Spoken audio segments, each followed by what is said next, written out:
by RWTA member Eurocold Group. Today's topic is, where are we with the electrification of refrigerated trucks? So what we'll do is Nathan will start very soon. The recording has also started, so just to let everybody know. And Nathan will could everyone put their on mute? Yep, that's great. Thank you so much. So Nathan, I'm going to hand it over to you and get you to talk about where are we with the electrification of refrigerated trucks. Thank you very much for presenting today. We will have a Q&A afterwards, and over to you. Thanks very much, Marianne, and welcome everybody, and thanks for taking the time to come and hear from us. So my name's Nathan. I'm the GM at Revora, and I'm excited to provide you a look into the future for our industry and the steps that we'll all be engaging in on this journey. I'm going to take you through why we're going to see a change away from diesel, the technologies that we'll see to support this, what you can do to make them a success, and where they will and maybe won't work in the interim, and where you can start. Most importantly, consider your transition journey. I'm going to have about a 15 to 20 minute presentation, and then open up for about 10 minutes worth of questions, which we'll take live or in the chat at that point in time. As Marianne said, Revora is a brand born out of Eurocold, the refrigerated truck solutions experts who have been supporting the cold chain for decades. Our focus is to support the industry, the refrigerated industry specifically, with a transition to sustainable energy. So why is it that we've got a transition coming? Look, ultimately, net zero and sustainability have been key topics to the industry for quite some time now, and your customers and your contemporaries are starting to expect action, and you're likely to see that if you haven't already. The Australian economy is committed to a net zero by 2050, and so transport must support that goal.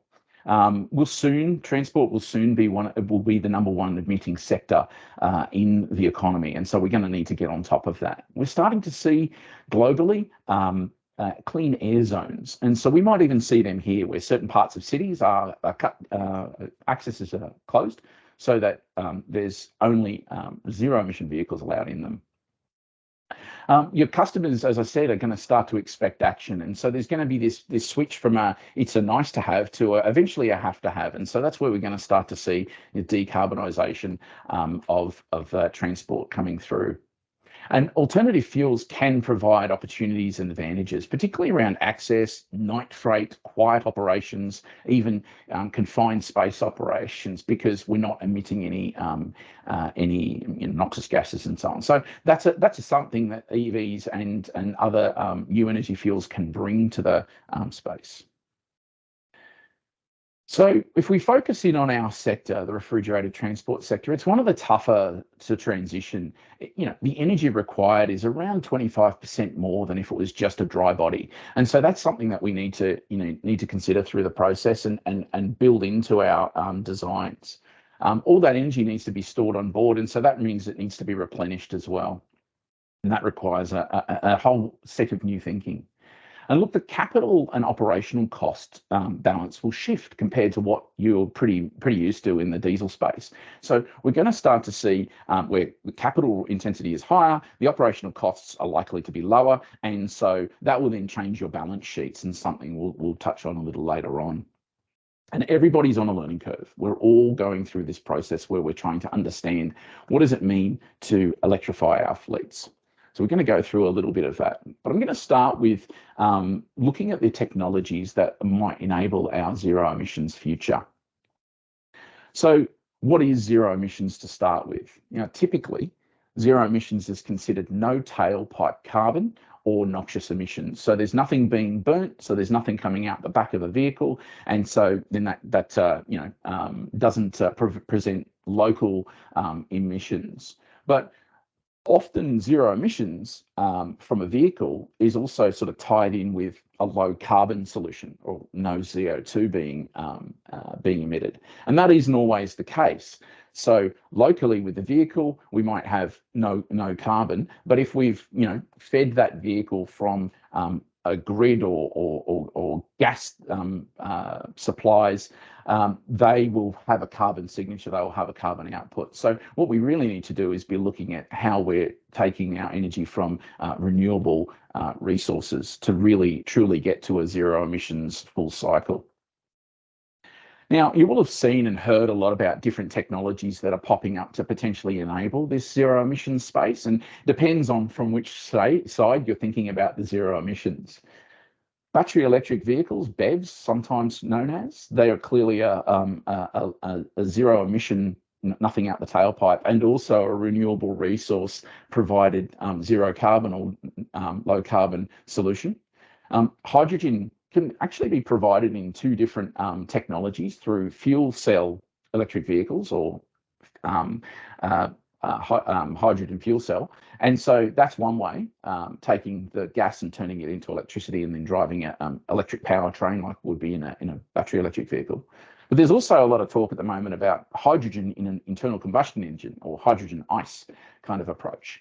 That's another way of using hydrogen to help to power a vehicle. And then there's this whole biofuels and e-fuels space that don't provide a zero emission tailpipe solution, and the hydrogen ICE does not provide a zero tailpipe solution, but they do provide, or could provide, a low carbon solution. So it's not always a simple brushstrokes. And I think that's the case with just about everything to do with zero emission and future fuels and new energy fuels, is that there's no broad brushstrokes. There's lots of nuance, and it always depends.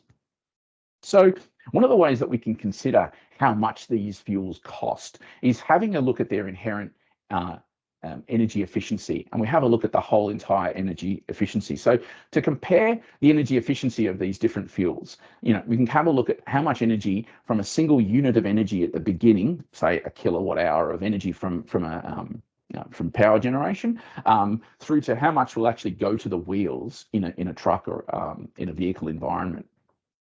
And typically, battery electric vehicles have a energy efficiency of north of 70-75%, up in the 80s and 90s in some cases. And so that energy that's being generated in one place is being, majority of that, 3/4 or better, is being used at the wheels. So that's quite an energy efficient environment, particularly when we consider that compared to a diesel environment, where today we're probably around the 25 or 30% energy efficiency from a litre of fuel to the energy that potential has to go into the wheels, lost in heat, lost in noise, and so on. So BEVs are quite efficient. When we have a look at fuel cells and we have a look at hydrogen going through an internal combustion engine, they're much less efficient. So 1 kilowatt hour of energy up front to turn the wheels, only about 1/3 of that energy is actually being used. It's being lost through the chemical and compression processes that happen in the fuel cell environment. So that energy, if it's the same cost all the way around, ultimately you're using more of it to do the same job. And the same thing goes with biofuels. Biofuels, just like diesel, have about that sort of 25% combustion efficiency, and then depending on how that energy is made, you might even lose more down the line. So ultimately, that can add to the cost. If a unit of energy is X, then you're using 2 to 3 times more with some of those fuels. So that's a bit of a proxy for it. The actual cost, varies, and there's incentives and so on. But ultimately, from a physics point of view, that's what you've got. Now, I'm not silly enough to say I've got a crystal ball to say what are the technologies going to do into the future, but there's a fair consensus that the fleet of zero emissions or low carbon solutions as we go forward are likely to be a high volume of battery electric vehicles, particularly where they can be made to work, and we'll talk about that shortly. A small potential for fleet share in the hydrogen space, and I expect that, and lots do expect that to mostly be in that fuel cell environment. The hydrogen as a combustible isn't overly efficient. It is very expensive, and also it does actually provide noxious gases, particularly NOx, nitrogen oxide. And so when you burn stuff, you get stuff out of tailpipe, and that stuff we breathe is not good for us. And so that's what we'll typically see. And then biofuels, I've got a sort of a hedging my bets there. If we can make enough biofuels, and if we can use those biofuels from a good low carbon resource, you can drop them into your truck today, and they're built to drop into your truck today. They could actually be a very large part of our zero carbon or low carbon solutions if we can make enough of it. And there's a lot going on out there about using biofuels, but more so renewable diesel. The concept of the diesel is exactly the same as the diesel you pump today, but it's actually coming from a renewable resource. So that's a real potential technology, and particularly outside of cities, I can see coming our way. So if we have a bit of a think, and I'm moving quickly, but we'll come back around for questions. If we have a little bit of a think, what are the key steps for any transition of a fleet, your fleet? It's really starting with why you're doing it. If I want to lose weight and get fit, if I don't really have a reason to do that, I'm not going to go off the pies and I'm not going to go down the gym. And the same thing goes for electrification. Unless you really want to do it and you have goals and drivers and needs to shift, you're not likely to make the shift. So they need to be established first. And that's my number one piece of advice to any fleet is understand your reasons for making a change. You then need to work out if it's practical. There's no point trying to do it if it's not going to work. You have to deliver your produce. You have to deliver on your job, on your customers' needs. And so there's no point chasing vehicles that are not going to have suitability. Some vehicles will be suitable now. Broadly around a quarter of the overall fleet I've studied in the past at previous roles that are able to transition to electric vehicles that are available today from a capability or suitability point of view. But certain parts of fleets and certain sizes of fleets are going to be different. So really understanding what your fleet operations are is going to be important. And then there's obviously cost. So any transition to something new is never going to be free. I'm sure those plasma TVs that we all bought years ago, they certainly weren't cheaper. They were better, but they weren't cheaper. But things do come down over time. So planning and considering what your spend is going to be and what your comfortable premium is going to be in the initial is something you're going to be around.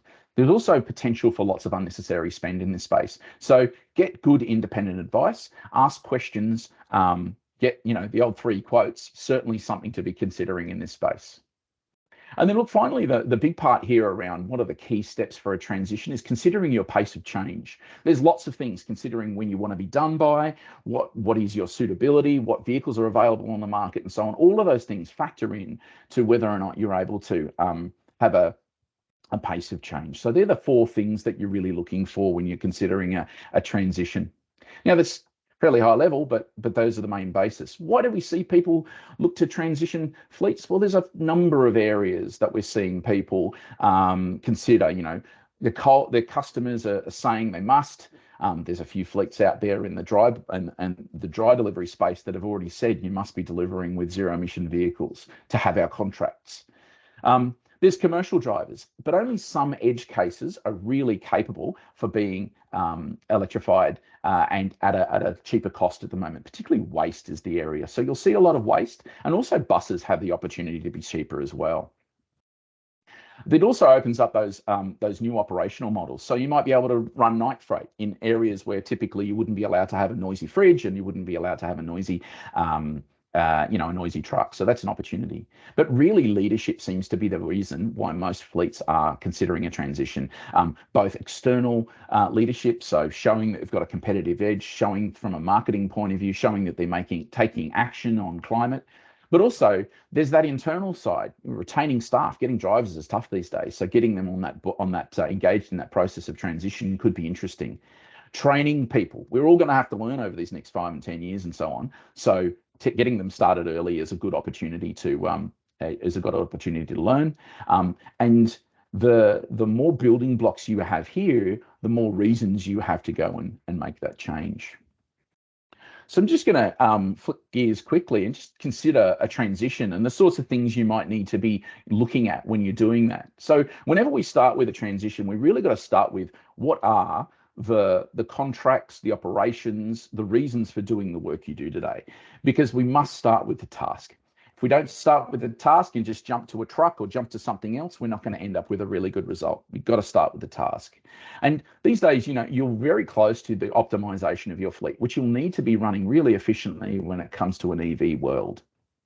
So a fleet decides to go and buy an electric truck, and that's great, but it's more than just the truck. In order to have a good truck, you're going to need to have good energy efficiency, the right balance of payload capability. You're going to need fridge and body technology that's going to be really supporting the whole entire environment to use as little energy to give you the most range. You're also going to need some practices which come back to that fuel efficiency, where your drivers are going to need to be able to exercise those practices. But it's more than just the truck, as I said. You're going to need charging stations. And it's really important to right-size those charging stations for your operation. You can go faster, but it'll cost you more. You don't need to go fast. You go slower, it's going to cost you less. So finding that balance is really important. But it's more than just the station. You're going to need electrical design. You're going to need electrical supply. Buying energy is something you're already very good at in the cold store space. So keeping that up and being able to get the best possible electricity supply to support your fleet is going to bring the total cost down. So that's an important part. And electrical design can really make or break a project. How much extra do you have to pay to get access to energy and so on? So that's going to really need some good thinking. All of these hard assets are going to need asset finance. So that's going to be a major part of a transition for most fleets. Typically, you're talking about double or more the capital required for a given vehicle than you typically would have whilst you're offsetting with operational costs. So addressing that's going to be an important part. And then finally, this is a pretty complex system, right? And there's various elements. There's building, there's charging, and there's truck data, as well as your route and your customer data, that are all going to have to be kind of dealt with, so that you and your teams and your fleet managers and so on are going to be able to oversee that it's all working like it should do, and it can be optimized to maybe increase its benefit. So all of those things are going to be required for a good solid transition, and that's where Revora comes in. It's not a sales pitch, but that's where we're stitching all of those things together. Before I switch to some questions, which I'm really keen to do because I'm really keen to hear from your side, just going to give you a couple of key things that you can do tomorrow. We can really, you can really, if you haven't already, these are the sorts of things that you can do as a fleet and start getting moving. Is really be clear on your drivers for change. Why is it that you would like to, you see the need to make a change away from diesel, away from business as usual, into something different? Understanding your fleet dynamics. So a lot of fleets think they know their fleets, but really understanding, what are the vehicles, what are the payloads, how far do they go, how long do they run, where do they live, where do they stay and sit most of the time. A lot of the little nuances that go in there, they're all going to affect the design of an electric or zero emissions fleet in the future. Focusing on efficiency, and particularly in cold storage, is delivery efficiency. So the box being open, the fridge running maybe while it's stopped, is pushing all the air out, all those kinds of basic practices that we know are up and down in our fleets. Engaging in the technology. So whether it's the ability to, if it's a bit of reading or watching some videos or actually getting into some vehicles, is really getting bums on seats is my experience from my Tesla time, is about getting people to learn. So if you can do some of that, then encourage that, and we should be able to support you with that as well. Getting broad independent information. If you're talking to one manufacturer, they're going to give their view of the world. They might be heavy on hydrogen, or they might be heavy on battery electric vehicles. But there's a mix, there's a nuance in between there. So getting broad and independent information, listening to all parties, and kind of pulling together what you think is going to work for your world is going to be a major part of that process. And finally, is just start planning now. There's a lot to do. There's a lot to think about. And so whether that planning is just your own personal and team's education in this engaging in the technologies piece, or it's understanding your efficiency opportunities, those sorts of elements, that might be all you need to do now. Or really going back to the beginning and asking yourself, what are our drivers for change? What is our strategic plan here?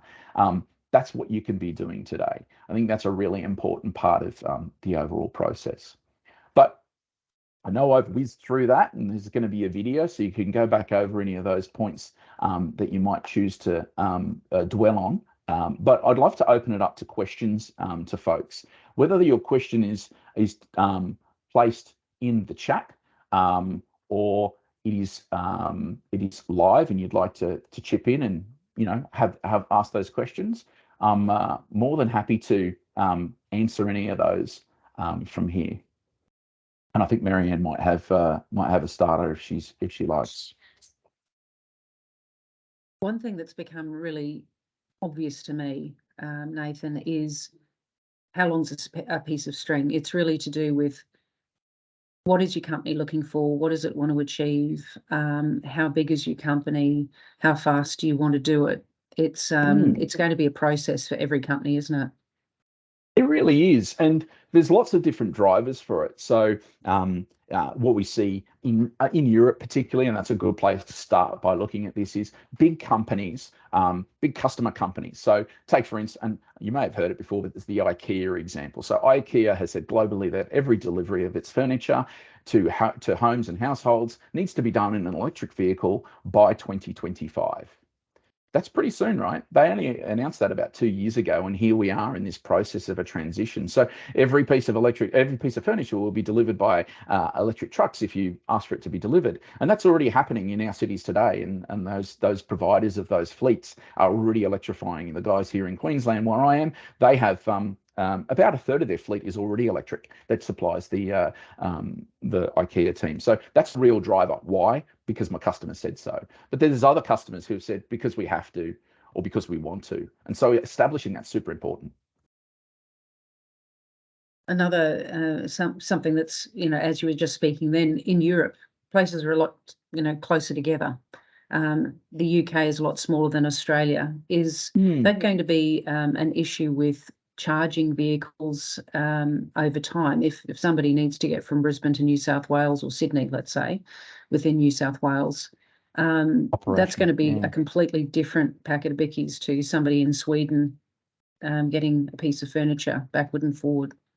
Yeah, well, that IKEA thing is global, so that's everywhere. But I think you're right, and what we've got to think about is really taking all of our fleets, whether it's our whole entire national fleet or our individual fleets of the team that are online today, and just kind of chopping them up and going, okay, well, there's vehicles that are long haul.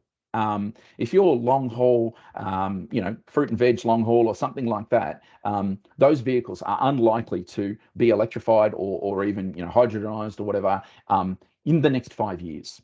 It's a back end of the decade kind of conversation. So let's be mindful about that. Let's watch the market. Let's have conversations with people who might be bringing product to do that. But don't sit here giving yourself an ulcer about trying to do something about that part of the fleet today. It's not going to happen.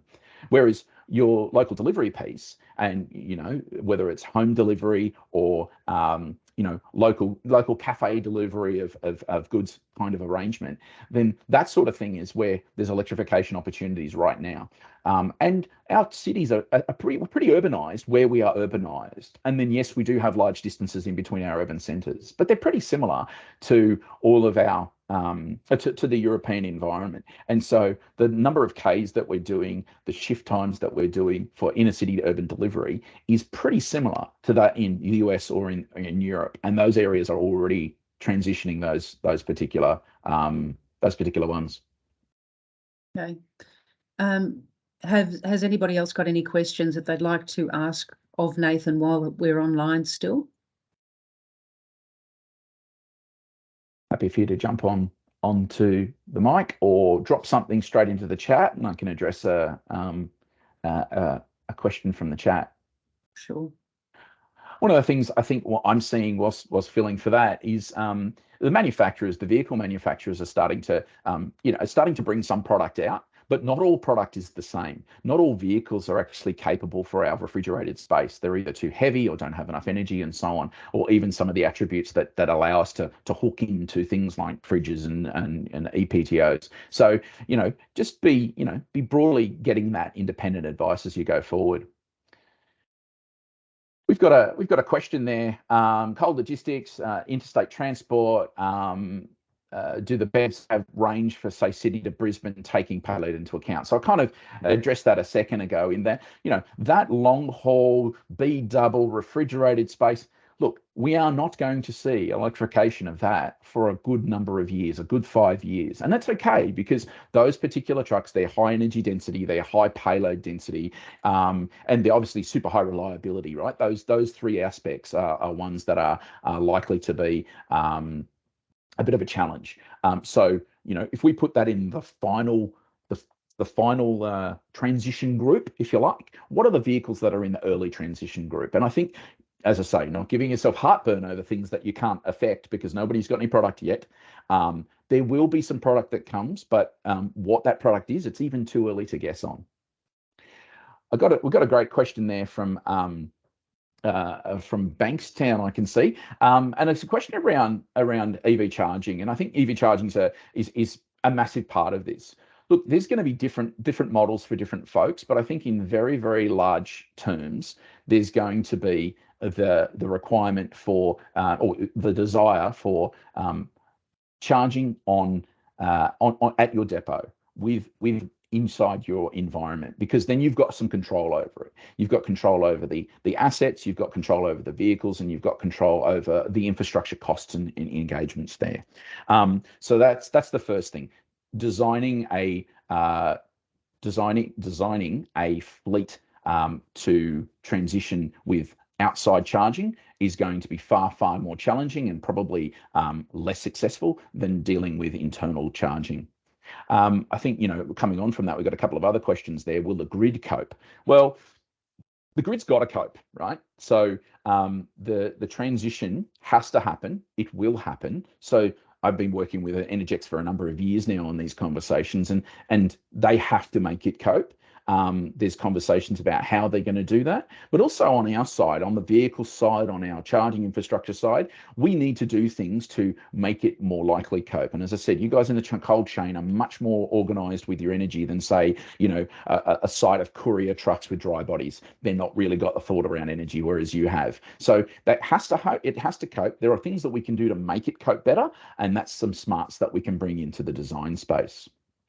Do we have any indication as to government intervention might look like to accelerate roadside infrastructure upgrades and vehicle incentives? Look, there's already been a fair bit of money in public charging, but almost all of it has gone to light vehicle kind of deployments. You can charge heavy vehicles on those deployments, but actually accessing them, driving into the car park, can be a bit of a challenge. If you're right now, as it stands, for those fleets that are last mile delivery or near last mile delivery, you should not need infrastructure in the public. It should only be there for emergencies, and we should be designing activities to support electric vehicles that don't need public infrastructure. In time, that will be needed, but not anytime soon. So that's probably my thoughts on that. There is a space for government intervention and support for the heavy vehicle space. Loads of money going into light vehicles, not much going into heavy, or nothing going into heavy vehicles. Yet heavy vehicles are a space that, high carbon intensity. The vehicle, the nation runs on trucks, and everybody wants to, everybody wants to see a transition, but we're not doing anything to help. So collectively, we can do a lot more on getting government to help us. To help us, with that transition. Question around battery systems on site. Look, there's and on remote charging. Look, as I said, remote charging and remote operations for electric vehicles. The vehicles aren't available in the market yet. That's not going to happen quite so anytime soon. That's a 5-year conversation or more. Focusing on last mile is where we really, really need to be at this stage, for the vehicles that are available, for the types of organisations that we're able to do. And look, there was a question there. I think Daniel asked a question about 25% of vehicles are available, are able to be transitioned. I've done a bunch of work for 4 different state governments in a previous role where we assessed the whole entire truck fleet and then individual portions of the truck fleet, as to whether or not they were, what proportion of the vehicle set could be electrified today. And obviously the amount of electrification is tiny compared to the potential. that potential it starts to wane. So that's the potential from a suitability point of view. Could you? Yes, you could. Would you is the next question. There's a financial impact, or maybe it's too expensive and so on, and other elements. But ultimately, you're coming down to right now, we've got less than 1% of new vehicles are electric, yet there's a solid quarter or thereabouts across all aspects, including refrigerated, that could be electrified today. But the distance between those two coming together is really confidence from fleets like yourself, support to be able to do it, and also that drive to need to do it. So for those fleets who are driving to the need to do it, then we are able to get on and start considering how to make that change right now. I'll pause it there for a second because I understand we're 5 minutes over when we said this session was going to run to. I'm more than happy to keep going with questions, but for those who do need to jump off, I'll hand to Marianne and thank her so much for the opportunity to address such a learned group of people. And then if we do need to continue, I'm happy to. I'd keep on going if I were you. We Absolutely can do another 5 minutes. If people Absolutely. need to go, they'll just they'll duck out. But the questions are coming still, so if you could answer those, that'd be fantastic. Definitely, absolutely happy to. So I noticed there's a question there from Max, and it's talking about some great work that's been going on with if you like, hybrid systems. So the question, or the question and statement there is, there's been some great work done in Europe around electrification of trailers with fridge motors. If you can electrify anything and everything, it's typically more efficient, and it's about how you get the energy there. And in this case, what they're doing is providing regenerative braking. So you've got a brake, when you come to a stop, that energy can go into brakes and it can be expelled as heat and noise and so on, or it can be taken through an electric motor generator and provided back into a battery to then provide to a something else, in this case the fridge. I think there's elements to this here, and there's more studies required really around the overall efficiency. So there's a couple of parts to this, and it's all part of our decarbonisation journey for our whole industry. So if we take a prime mover that's doing long haul, it's typically got a diesel fridge that's on the back of a trailer there. It's burning diesel. It doesn't burn a lot of diesel. It's pretty cheap. Diesel's pretty cheap. And so these are some of the reasons why it's difficult to get off diesel. And so if we were to put an electric axle in that trailer, and as we're dragging that trailer along, we're either providing energy to run the fridge, which is providing drag to the prime mover, which is burning diesel. So you're only shifting the diesel to a prime mover, or when you're slowing down or going down a hill or so on, you're in a braking environment, you can take that energy through that axle and pop it into a battery and pop it into the fridge, which is, then at that point it's free. So the amount of free energy versus using the prime mover to drive that energy, those bits and pieces really need to be sorted out. If you're consistently at 100 k's an hour on a long straight road in the outback, and you're in that environment, you're going to end up with just clearly taking the diesel out of the fridge and putting it through the prime mover and driving it through the axle. It still can be more efficient, but where the efficiencies really come about is where it becomes a hybrid type system, where it's being used to help with the braking force, and that energy then goes to be free in that respect rather than going into brakes. So there's a little bit more there. It's every single environment's different, but I think, for an example, if you were doing deliveries of groceries with a prime mover in an urban environment, so that urban delivery semi-trailer environment, that there would be quite a lot of a win in the use of that e-axle arrangement. So there's more work to be done in that space, and it's really exciting. So a question there about the weight of battery electric vehicles versus diesels, and I think that's really, really important. It comes back to, we've got to start with the task, and the task is a client, a route or routes, and a commodity that weighs what it weighs, so therefore a payload that's required. And a lot of work that we're doing at Eurocold and Revora is looking at how we can lightweight the electric vehicle proposal, the whole entire thing, from body through fridge through actually the chassis as well, that we work with the chassis manufacturers, so that we can give you a payload that you're expecting. So take a 3 pallet body, you're really looking for a 1,000 kilo payload. If you're not achieving a 1,000 kilo payload, then is it really a 3-pallet body? So we believe that we're working through that, and we believe that we can achieve that. Same thing goes when you're starting to get into the upper echelons of larger vehicles, particularly the rigids.